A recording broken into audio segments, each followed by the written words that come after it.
হাসিনার লাইভ কেন লাইভে আমরা এখন পর্যন্ত কিন্তু এটা রিয়েল লাইভ সারা দুনিয়ার কাছে মনে হয়েছে যে তিনি মোটামুটি ওয়েল প্রিপেয়ার্ড একটা ইন্টারন্যাশনাল কমিউনিটির কাছে ওয়েল প্রিপেয়ার্ড একটা অ্যাপিল করেছেন। টোটাল যদি আপনি প্রেস কনফারেন্সের দেখেন, শেখ হাসিনা আন্তর্জাতিক কমিউনিটির কাছে একটা দুর্দান্ত আহ্বান জানিয়েছেন যে বাংলাদেশকে সেভ করুন। বাংলাদেশে সেভ করার যে চেষ্টা উনি করছেন সেটা যেন ইন্টারন্যাশনাল কমিউনিটি সমর্থন করে। এটা ছিল তার আমি যদি একটু পয়েন্ট টু পয়েন্টে বলবো, কিন্তু টোটাল যেটা উনি বর্ণনা করেছেন ইন্টারন্যাশনাল কমিউনিটির কাছে, বাংলাদেশ কি জন্য গুরুত্বপূর্ণ এটাও ইন্টারন্যাশনাল কমিউনিটির কাছে বলেছেন। বাংলাদেশের বর্তমান পরিস্থিতি কোন দিকে ধাবিত হচ্ছে এটাও তিনি বলেছেন ইন্টারন্যাশনাল কমিউনিটিকে দেখার জন্য। বাংলাদেশের মানবাধিকার, বাংলাদেশের বর্তমান আইন শৃঙ্খলা পরিস্থিতি, বাংলাদেশের বর্তমান বিচার ব্যবস্থা, বাংলাদেশের বর্তমান সাধারণ মানুষের কষ্টের জীবন যাপনের কথা উনি বলেছেন। উনি সাংঘাতিকভাবে এই মানে বিস্তারিত বর্ণনা দিয়েছেন। বাংলাদেশের দারিদ্র অবস্থা 18% থেকে এত % হয়েছে, বিভিন্ন ব্যবসা পরিস্থিতি, শ্রমিকের কর্মসংস্থান পরিস্থিতি, সবকিছু উনি বর্ণনা করেছেন। সবকিছু উনি বর্ণনা করে ইন্টারন্যাশনাল এই টোটাল প্রেস কনফারেন্সটার একটাই মটো আমার কাছে মনে হয়েছে যে ওনার ইয়েটা ছিল ইন্টারন্যাশনাল কমিউনিটির কাছে আজকে বাংলাদেশকে কি অবস্থা, কি চলতেছে সেটা তাদেরকে তার মুখ থেকে জানানো হতো। ইন্টারন্যাশনাল কমিউনিটি তো খেয়াল রাখছেই, কিন্তু তার মুখ থেকে তিনি কিভাবে ফিল করছেন, তিনি কিভাবে এটাকে দেখেন, এইটা উনি ইন্টারন্যাশনাল কমিউনিটির কাছে। সো আমার কাছে number 1 point of this press conference was international কমিউনিটির দৃষ্টি আকর্ষণ করা বাংলাদেশে যে পরিস্থিতিটা চলছে, গত 2 বছর ধরে বাংলাদেশের মানুষের উপর কি নির্যাতন চলছে, এইটা ইন্টারন্যাশনাল কমিউনিটির কাছে তার নিজের মুখে অ্যাপিল করা। এটা ছিল 1 নম্বর। আমার কাছে মনে হচ্ছে টোটাল প্রেস কনফারেন্সের 1 নম্বর উদ্দেশ্যই ছিল আন্তর্জাতিক সম্প্রদায়কে বাংলাদেশের পরিস্থিতির দিকে দৃষ্টি দেওয়ার জন্য আহ্বান জানিয়েছে। 2 নম্বর পয়েন্ট আমার কাছে যেটা মনে হচ্ছে 2 নম্বর পয়েন্ট, সেটা হলো শি রিকনফার্মড যে উনি ডিসেম্বরে আসছেন এবং এইভাবে বলেছেন। উনি বলেছেন ডিসেম্বর আমাদের বিজয়ের মাস, সে বিজয়ের মাসে আমি ফিরে আসবো। ডিসেম্বর মানে ওনাকে যখন প্রশ্ন করা হয়েছিল উনি কবে আসছেন, কবে যাচ্ছেন, কি করছেন, এগুলো বলছে, তখন কিন্তু উনি 2 নম্বর পয়েন্ট উনি বলেছেন যে ডিসেম্বর মাসে উনি আসবেন। মানে এই যে মাঝখানে যে কথাবার্তাগুলো আছে যে সেপ্টেম্বরে আসতে পারেন, কালকে আসতে পারেন, পরশু আসতে পারেন, আদৌ আসবেন না, এই কথাটার মধ্যে কিন্তু এখন আর নাই। উনি স্পষ্ট ক্লিয়ারলি বলে দিয়েছেন ডিসেম্বর আমাদের বিজয়ের মাস, ডিসেম্বর মাসে উনি ফিরবেন। এটা হলো 2nd পয়েন্ট। 3 নম্বর পয়েন্ট আমার কাছে যেটা মনে হয়েছে যে তিনি যেটা বলছেন, যেটা সবচেয়ে অ্যাপিলিং যে কথাটা উনি বলছেন যে তিনি তার দল এবং তিনি বাংলাদেশের মানুষের জন্য রাজনীতি করেন এবং বাংলাদেশের মানুষের এই জন্য তিনি কাজ করেন এবং সেই জন্য বাংলাদেশের মানুষের কাছে উনি ফিরে যেতে চান। সেখানে উনি একটা চমৎকার একটা ফ্রেজ বলেছেন, যে ফ্রেজটা আপনাদেরকে আমি বলি। ইন্টারন্যাশনাল কমিউনিটির কাছে আহ্বান জানাচ্ছে, save Bangladesh, please save Bangladesh, plus I will return to the people, I believe in them, I love them, I will return to them. This is আমার কাছে মনে হচ্ছে যে একেবারে একটা কবিতার ভাষার মতো মনে হচ্ছে, যে ইংরেজিতে উনি বলছেন যে I will to save Bangladesh, I will return to the people, I believe in them, I love them, and I will return to them. এত চমৎকার ভাবে উনি এই ফ্রেজটা বলেছেন যে মানুষকে উনি ভালোবাসেন, মানুষকে উনি বিশ্বাস করেন এবং তিনি মানুষের কাছে ফেরত যাবেন, বাংলাদেশের মানুষের কাছে ফেরত যাবেন বাংলাদেশকে রক্ষা করার জন্য।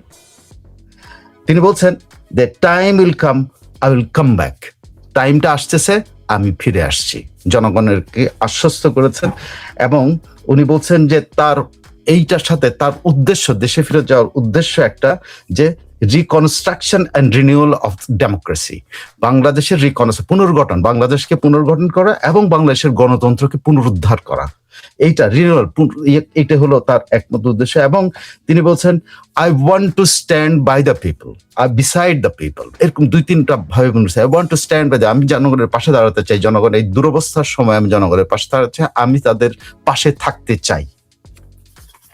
এই যে 4-5টা পয়েন্টের বলতে গিয়ে উনি যেসব যেই ইয়েগুলো যে ধারাবাহিকতার মাধ্যমে এই 4টা পয়েন্ট আপনাদের কাছে বললাম, সেই 4টা পয়েন্টে যে তিনি পৌঁছানোর জন্য উনি ডিমান্ড করেছেন, she demanded one single thing she demanded, যে আওয়ামী লীগের উপর থেকে ব্যান প্রত্যাহার করতে হবে, আওয়ামী লীগের ব্যান প্রত্যাহার করতে হবে, এবং সাধারণ মানুষ সহ যাদেরকে আটকে রাখা হয়েছে, উনি বলছেন যে লাখখানেক মানুষকে আটকে রাখা হয়েছে এবং 10 লাখের উপর মানুষের বিরুদ্ধে করা হয়েছে, কি বলে, মানুষকে বিরুদ্ধে মামলা দেয়া আছে, এগুলো প্রত্যাহার করতে হবে। তিনি বারবার বলছেন আওয়ামী লীগের উপর থেকে ব্যান প্রত্যাহার করতে হবে এবং মানুষের বিরুদ্ধে যেসব মামলাগুলি করা হয়েছে সেই মামলাগুলো প্রত্যাহার করতে হবে। এটা হলো ওনার দাবি। এবং উনি গণতান্ত্রিক প্রক্রিয়ায় ফেরত আসার জন্য উনি যে জিনিসটা বলছেন, তিনিও প্রথমবারের মতো বা ইনক্লুসিভ রাজনীতির কথা বলেছেন। এখন আর উনি এই পুরো মধ্যে তিনি আমি কোনো ব্যক্তিগত বিষাদাগার বা ব্যক্তিগতভাবে কাউকে উনি কিছু বলেছেন, এইটা শুধু ইউনূসের নামটা উচ্চারণ হয়েছে, উনি ইউনূসের যে খারাপ কাজগুলি করেছে, যে মাস্টার মাইন্ডিং করেছে, এগুলোর কথা বলতে গিয়ে ইউনূসের কথা আসছে। আর আদারওয়াইজ এখনকার পরিস্থিতির উনি বর্ণনা দিয়েছেন। তিনি এই জিনিসটা এখানে একটা জিনিস ইন্টারন্যাশনাল কমিউনিটির কাছে আরেকটা উল্লেখ করেছেন, যে বাংলাদেশ শুধু একা বাংলাদেশকে দেখে, বাংলাদেশের বর্তমান অবস্থা শুধু একা বাংলাদেশের অবস্থা হিসেবে বিবেচনা করা উচিত হবে না। এই বাংলাদেশ রিজিওনাল, ইন্টারন্যাশনালি কিন্তু গুরুত্বপূর্ণ। এই বাংলাদেশের যে অস্থিতিশীল অবস্থা, সেই অস্থিতিশীল অবস্থা কিন্তু পুরো রিজিয়নের মধ্যেই কিন্তু অস্থিতিশীলতা তৈরি করবে। সো এই রিজিওনাল পরিস্থিতির জন্য সবাইকে দায়িত্ব নিতে হবে, যে বাংলাদেশের এই অবস্থা থেকে, বাংলাদেশ যে আজকে যেদিকে যাচ্ছে সেখান থেকে বাংলাদেশকে ফেরত আনা, ডেমোক্রেসির পুনরুদ্ধার করা এবং বাংলাদেশের ল অ্যান্ড অর্ডার স্ট্যাবলিশ করা, এগুলোর কথা উনি উল্লেখ করছেন। উনি যেটা আরেকটা কথা, আরেকটা পয়েন্ট উনি যেটা বলেছেন, আমি পরবর্তীতে বলবো যে এই যে উনি কি জিনিসগুলো মানে বাংলাদেশের গুরুত্ব তুলে ধরতে গিয়ে বাংলাদেশের দিকে দৃষ্টি দেওয়ার জন্য ইন্টারন্যাশনাল কমিশন আবেদন জানাতে গিয়ে যে পয়েন্টগুলো উনি বলেছেন, সেগুলো যে প্রিরিকুইজিট গুলো এখন ওনার ফিরে যাওয়ার ব্যাপারটা উনি কনফার্ম করেছেন। কিন্তু তিনি ওইখানে ফিরে যাওয়ার ব্যাপারে উনি বলছেন যে তারা সরকার কি করবে। আমার সাথে তাকে জিজ্ঞাসা করা হয়েছিল যে তিনি কি বাংলাদেশ সরকারের সাথে যোগাযোগ করেছেন, ভারতীয় সরকারের সাথে কোনো যোগাযোগ হয়েছে। তিনি বলছেন কোন সরকারের সাথে যোগাযোগের ব্যাপার না, এটা তার decision, she wants to go back, আমি আমার দেশে ফেরত যাব। এখন যদি আমরা ধারাবাহিকভাবে যে পয়েন্টগুলো বললাম, পয়েন্টগুলো বলতে এখন আমি আসি যে পয়েন্টগুলো নিয়ে উনি সবচেয়ে বেশি করছেন আমার কাছে, আমি পয়েন্ট আউট করেছিলাম। তিনি যে পয়েন্ট আউট গুলো করে এই ধারাবাহিক একটা বক্তৃতার মধ্যে যে দাবিগুলো করছেন, সেটার প্রেক্ষাপটটা উনি কিভাবে আনছেন, যে কারেন্ট বাংলাদেশ সিচুয়েশনটা বর্ণনা করেছেন। তো কারেন্ট বাংলাদেশ সিচুয়েশনটা আমি ধরা দেব, উনি কি বলেছেন। কারেন্ট বাংলাদেশে উনি বলছেন বাংলাদেশের বিচার ব্যবস্থা নাই, বাংলাদেশে আইন শৃঙ্খলা পরিস্থিতি নাই, বাংলাদেশের নারীরা নিরাপদ না, বাংলাদেশের শিশুরা নিরাপদ না, বাংলাদেশে শুধু আওয়ামী লীগ কর্মী না, তিনি বলেছেন বাংলাদেশের ব্যবসায়ী শ্রেণীকেও, বহু ব্যবসায়ী এখন পলাতক আছে, বহু ব্যবসায়ীকে জেলে আটকে রাখা হয়েছে, বাংলাদেশে কনস্টিটিউশনাল অর্ডার নাই। তিনি এই জিনিসগুলো তুলে ধরেছেন যে বাংলাদেশে এখন কি পরিস্থিতি বিরাজ করছে এইটা। এবং উনি বলছেন যে কনস্টিটিউশনাল অর্ডার বলতে উনি যেটা বলেছেন, যেহেতু একটি সরকারকে কি বলে মাধ্যমে, এখানে একটা বড় পয়েন্ট উনি বলেছেন যে ইন্টারন্যাশনাল কমিটি কেন দৃষ্টি দেওয়া দরকার, সেটা হলো বাংলাদেশে মিলিটেন্সি মানে উগ্রবাদ মাথাচাড়া দিয়ে উঠেছে। সো বাংলাদেশকে শুধুমাত্র বাংলাদেশের প্রেক্ষাপটে দেখা উচিত না, বাংলাদেশকে দেখা উচিত রিজিওনাল প্রেক্ষাপটে দেখা উচিত, ইন্টারন্যাশনাল পার্সপেক্টিভে দেখা উচিত বাংলাদেশে। এবং এটাও বলেছেন যে 2 বছর এবং এই সময়গুলোতে সকল সাজাপ্রাপ্ত মিলিটেন্টদেরকে ছেড়ে দেওয়া হয়েছে, তারা ফ্রি মুভ করতেছে, তারা বাংলাদেশে কি করতেছে নোবডি নোজ, এটার দিকে দৃষ্টি দেওয়ার জন্য না ইন্টারন্যাশনাল কমিটির প্রতি। Militancy is rising, extremism is rising. তারপরে উনি যে ডেইলি লাইফ বলে কোনো জিনিস নাই, যেটা কারেন্ট পরিস্থিতি সম্পর্কে উনি বলতে নো হিউম্যান রাইটস, শিশুরা নিরাপদ না, নারীরা নিরাপদ না, বয়োজ্যেষ্ঠরা নিরাপদ না। উনি মুক্তিযুদ্ধের চেতনার উপরে যে মুক্তিযুদ্ধের স্মৃতি ভাস্কর্য, উনি বঙ্গবন্ধুর 32 নম্বরের কথা শুধু বলেননি, বলছেন যে সারা বাংলাদেশের মুক্তিযুদ্ধের স্মৃতি প্রতি আক্রমণ করা হয়েছে। 1971-এর যে স্পিরিট, সেটাকে রিপ্লেস করার চেষ্টা করা হচ্ছে মিলিটেন্সির স্পিরিট দিয়ে। এটা কিন্তু খুব মানে তো বাংলাদেশ, উনি যেটা বলছে, Bangladesh crisis is not alone a Bangladesh crisis, এটা একটা রিজিওনাল ক্রাইসিসে পরিণত হবে যদি এটা চলতে দেওয়া হয়, যদি নর্মালসি বাংলাদেশে ফেরত না আসে, যদি বাংলা ইন্টারন্যাশনাল কমিটি যদি এটার দিকে দৃষ্টি না দেয়, তাহলে কিন্তু এই জিনিসটা তৈরি হবে। মিলিটেন্সিকে উনি খুব বড় করে বলেছেন। ওকে, আরো পয়েন্টগুলো যেটা অনেক অনেক অনেক বড় সেটা তিনি তার কি বলে ফিরে যাওয়ার ব্যাপারে যে শঙ্কার কথা বলা হচ্ছে, উনি ফিরে গেলে কি হবে, তো উনি বলছেন যে প্রথমত হচ্ছে এক্সাইল সম্পর্কে বলছেন যে এক্সাইল আমার কাছে নতুন কিছু না। এক্সাইল আমি এর আগেও এক্সাইল সময় 75 এর পর আমাকে অনেক দিন এক্সাইলে থাকতে, 6.5 বছরের কথা বলছেন, এক্সাইলের মতো থাকতে হয়েছে। সো এক্সাইল কি জিনিস উনি জানেন। তারপর উনি ফিরে যাওয়া সম্পর্কে বলছে, দেশে ফিরে যাওয়াটাও তার নতুন কিছু না, এর আগেও তিনি দেশে ফিরে গেছেন। আরেকটা কথা বলছেন যে কারারুদ্ধ হওয়া ওনার নতুন কিছু না। উনি 71-এ কারারুদ্ধ ছিলেন, তার মা সহ। তিনি এরপরে বহুবার কারারুদ্ধ হয়েছেন, কিন্তু কারারুদ্ধ হওয়া কোনো তার জীবনে কোনো নতুন ফ্যাক্টর না। সো তাকে যদি কারাবন্দী করা হয়, এটা নিয়ে উনি কেয়ার করেন না। উনি যেটা বলেছেন যে তার জীবনের প্রতি যে আক্রমণ, জীবনের শঙ্কার কথা যখন জীবন নিয়েও উনি শঙ্কা করেন, কারণ তার জীবনের উপর বহুবার আসছে। 13 টাইমস তার উপরে অ্যাটেম্প করা হয়েছে তাকে মারার জন্য। সর্বশেষ গ্রেনেড হামলা তিনি সার্ভাইভ করেছেন, যে গ্রেনেড হামলাতে অনেকেই নিহত হয়েছে। এটা তো উনি বলছে অ্যাটেম্প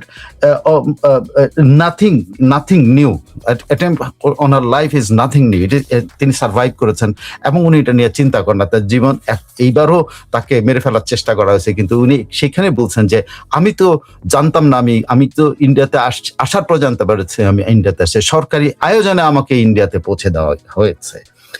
সো দেশে ফেরা নাথিং নিউ। উনি বলছেন দেশে ফেরাটা তার নতুন, মানে এক্সাইল থেকে দেশে ফেরাটা নতুন কিছু না, এবং এক্সাইল তার জন্য নতুন কিছু না, কারাগার তার জন্য নতুন কিছু না, এবং তার লাইফের উপর অ্যাটেম্পটাও নতুন কিছু না। এটা নিয়ে উনি কেয়ার করেন, because she survive for 13 Times or for 13 Times, খুব সম্ভবত উনি বলেছেন।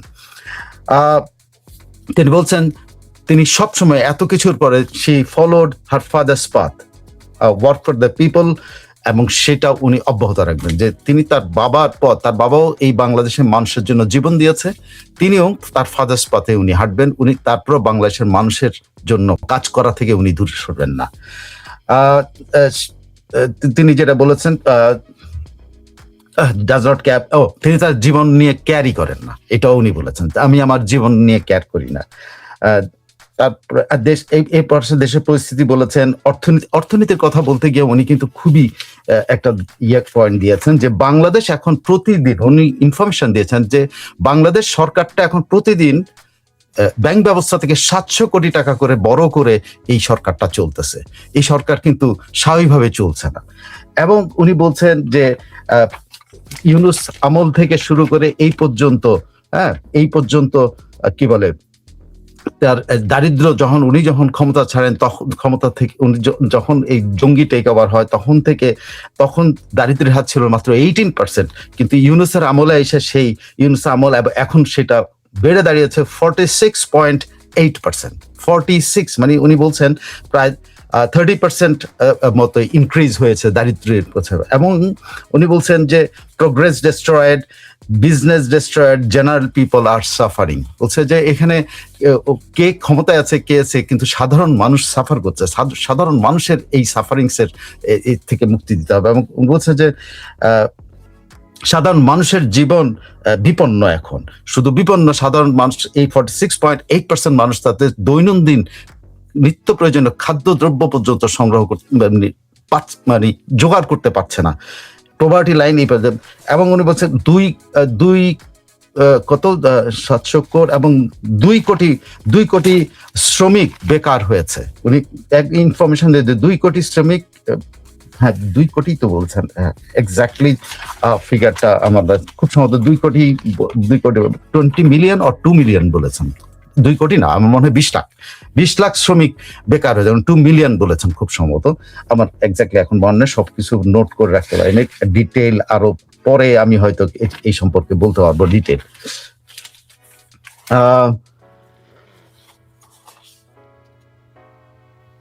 তারপরে উনি কোটা সংস্কার আন্দোলন নিয়ে উনি বলছেন যে আমি যখন এই কোটা সংস্কার 2018 সালে যখন কোটা সংস্কারের কথা বলছে, যে সবাই বলে যে কোটা সংস্কার আন্দোলন, সেই কোটা সংস্কার আন্দোলন আসলে এটা ছিল না, এটা হলো ডিজাইন ছিল, ডিজাইন। এবং ইউনূস নিজেও বলেছে এটা ম্যাটিকুলাসলি ডিজাইন। তিনি কেন বলেছেন? বলছে 2018 সালে আন্দোলনের পর এটা আমরা বাতিল করে দেই, এবং সেইটা কোর্টে গিয়ে এটা কিভাবে রিভাইভ হয়েছে, আমরা কোর্টে আবার অ্যাপিল করেছে যাতে এটা বাতিল হয়ে যায়। কিন্তু সেইটাকে ইস্যু করে অর্গানাইজড গ্রুপগুলো, মানে ক্ল্যান্ডেস্টাইন গ্রুপগুলো এই আন্দোলনটা অর্গানাইজ করেছে। এবং তিনি বলছেন এর সাথে এটার স্বীকৃতিও ইউনূস নিজে দিয়েছে, এবং নিজের সব কিলিং সম্পর্কে উনি এটাও বলেছেন, দেখেন ওই সময় আমাদের সরকার একটা বিচার বিভাগীয় তদন্ত কমিটি করে দিয়েছিল, যে কমিশন করে দিয়েছিল, যে কমিশন এটা তদন্ত করবে। কিন্তু ইউনূস এসে সকল তদন্ত কমিশন কর্মকাণ্ড বন্ধ করে দিয়ে তারা এই সকল হত্যাকাণ্ডের কোনো তদন্ত করতে বাধা দিয়েছে। উনি এটাও বলছেন যে যতজন মানুষ গেছে তাদের প্রত্যেক পরিবারের সাথে আমি কথা বলার চেষ্টা করেছি, গণভবনে দাওয়াত দিয়েছি, গণভবনে তাদের সাথে কথা বলেছি, আহতদের আমি দেখতে গিয়েছি, কিন্তু সেটা কিন্তু ওই আন্দোলনের মধ্যে ওই এই জিনিসগুলো কিন্তু কেউ করে নাই। মানে যারা অর্গানাইজ করতেছিল তারা এটাকে মানুষের মন থেকে সরিয়ে দিয়ে আন্দোলনটাকে অন্য পথে নিয়ে যাওয়ার চেষ্টা করছে, এবং তারা সেখানে তারা কাজ করছে। তো তিনি আরেকটা কথা উনি বলেছেন যে উনি ইয়েদের স্বীকৃতি আছে, উনি বলেছেন যে রেকর্ডেড স্বীকৃতি আছে। প্রথম হলো ইউনূস এটা যে ম্যাটিকুলাসলি ডিজাইনড, এটা ইউনূস নিজে বলেছে। তারপরে একজন তখনকার ছাত্র নেতা বলেছেন যে পুলিশকে হত্যা করে যদি পুলিশ হত্যা না করতাম, আমরা যদি মেট্রো রেলে হামলা না করতাম, তাহলে এই আন্দোলন সফল হতো না, এটা উনি বলছেন। এবং উনি স্পেসিফিক্যালি এটা উল্লেখ করেছেন যে একজন ছাত্র এটা উল্লেখ করেছে যে এটা না করলে আমরা এটা করতাম না, তাহলে হত্যাকাণ্ডগুলি কারা ঘটাইলো।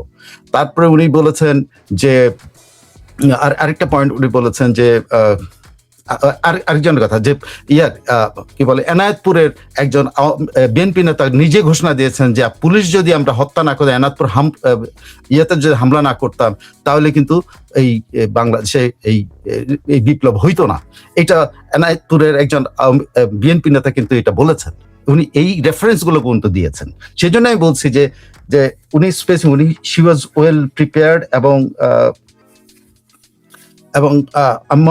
মনে হলো যে প্রত্যেকটা মানে বর্ণনাগুলো উনি ধারাবাহিকভাবে এমনভাবে গোছানোভাবে দিয়েছেন যে আমার মনে হয় ইন্টারন্যাশনাল কমিউনিটির কাছে এটা কিন্তু একটা মানে বক্তব্য হিসেবে, মানে একটা কি বলে ফাউন্ডেশনাল বক্তব্য হিসেবে কিন্তু এটা আসবে, যে এই বক্তব্যগুলো যদি যাচাই করা হয় তাহলে ওই বক্তব্যগুলো যে তদন্তের আওতায় আনা যায়। উনি ডিমান্ডেড, আবার বলছেন যে এটা টোটাল সবগুলো হত্যাকাণ্ডের তদন্ত হওয়া উচিত।